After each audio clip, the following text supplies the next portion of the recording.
Magandang buhay sa lahat mga kawaw. Ngayon po ipapakita ko sa inyo simpleng paraan ng puputol ng kadena. Ano po, kailangan po ay set muna natin ito. Yan o. Kailangan ay kalasin muna natin ito. Itong ang importante po kaya may mga dahon ay para wag lumapat sa buhangin. Importante lang naman wag madumihan yung kadena, no. Diretso na po tayo. Yun, tanggalin natin. Ito yung laging dapat malinis, laging may oil para hindi siya nalagdudumihan. At itataas po natin ito. Ito yung naglock na eh. Yan ang problema pag hindi nagagamit, oh. Itataas po natin. Tataas din natin itong dapat walang nakalabas doon. Sa ano? Dito dapat walang nakalabas. Pwede po ang sako. Since sa bukid lang po kami, eh medyo tipid-tipid, walang areang maganda-ganda. Dito tayo sa buhanginan. Ayan o. Sabi ng mga driver ay kailangan daw ay dito, yan o. Kailangan daw ay tuwid, pero hindi po yung totoo. Ang kailangan lang po ay, kasi yun ang ginagawa dati is pinupukpok. Pukpok ako nung ako yung nagda-driver. Driver pa. So isa lang po ang wala, 120 kasi yung binili ko. Wala ka mabibiling sakto lang sa motor. So kailangan po ay papasok po natin dito. Ito yung tatanggalin natin. Pag ginamitan mo yan ng pako, naku po, pahihirapan ka nyan. Pwede naman siyang nakakabit sa motor, pero mahirap. Mas maganda yung yan, kailangan tuwid din naman nga. Hindi pwede yung patagi-tagilid. Ano, nakita nyo po ba? So yan, bago po ako mag-area yun, oh, kailangan ay wala yung nakalabas na yun, oh. Yan, oh, ganyan lang siya. Simple lang, pero ang hirap niyang yan, oh, pag hindi ka sanay. Yun, oh, yun, isushoot natin doon. Yun, oh. May lock naman yun doon, oh. Ilalak natin ito. Ilalak muna natin ng safety ito para hindi siya gumalaw. Yan, oh. Kung may pangkalas kayo, tapos utay-utay natin, ano, itong mano-mano natin, igaganyan, ipapaigpitin natin. Aray, sakit. Ito mahirap. Itong barasohan talaga, mapapangibit ka dito. Pag matigas yung, pag original yung nabili mo, talagang pahihirapan ka.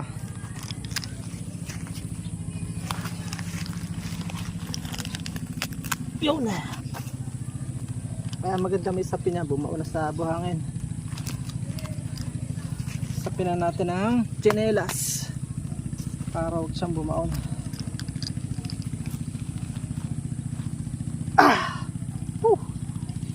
Kala nyo madali lang. Siyempre madali lang, sasabihin ko kung sanay ka na. Yun, basta po bumaon yung una, okay na, diretso na yun. Aray ko, sakit. Kala mo ay hassle, ano, pre lang. Yan. Yun, okay na. Nadulas na siya, basta sumagad ng kaunti kalahati. Yan, oh. Ganyan lang po yung pagkakalas, pagpuputol. Kung maluwag pa, kasi nga, dahil nga walang eksakto, pag hindi mo pinutulan, parang bali wala yung pagpapalit mo ng kadena. Ako po yung area ko ay binabaha, yung mga nakikita nyong video, totoo po yun. Eh, mabilis maputol ang kadena. Ang binibili ko po dati yung ano pa, extra heavy duty. Wala na pong mabili ngayon. Yan, oh, kita nyo, yun, oh, lalabas na siya, oh. Ito natin. Yun, lalabas na. Konti na lang, kaunting pus pa. Pag hindi matyaga, mas maganda sana kung may mag-invento ng mahaba ito para hindi mahirap. Yan, tumigil din yung hand tractor. Tumahimik. Pati na lang. Yun, oh, ito na, lumalabas na. So tanggal na. So pwede na natin siyang ibalik. Pabalik naman, ganyan, pabalik. Hope may natutunan kayo sa ating mga video. Kung gusto niyo namang agri videos, dito po natin nilalagay yung ibang natin vlog. Doon po sa una natin channel, Brother Eric Tino SGC TV. So yun, tanggal na, oh. Pinutulan natin. Ito ay hihila-hilahin mo lang. Galaw-galaw. Makakalas na po yan ng automatic. Uy, akala niya meron pa siyang ano, bakit ayaw? Kaya kailangan may long nose ka para matanggal na siya. Yun, success ang ating video. Magbibideo po sana ako ng pagpapalit ng kadena. Medyo maingay lang yung background, kaya hindi na po muna. Sa sunod na lang po, medyo madumi din yung aking sasakyan, hindi ko may pakita ng maganda sa inyo. Saka na lang pagka may maganda tayong time, maayos tayong time at lugar. Yun, atin po ibabalik. Huwag po nating hahayaan nakalabas yun, kasi pag kinalawang yan ay yun ang simula ng ano, kalbaryo. Kailangan maibalik natin itong, ibabalik natin ito, medyo gumanit na, kailangan ko ng pangkalas.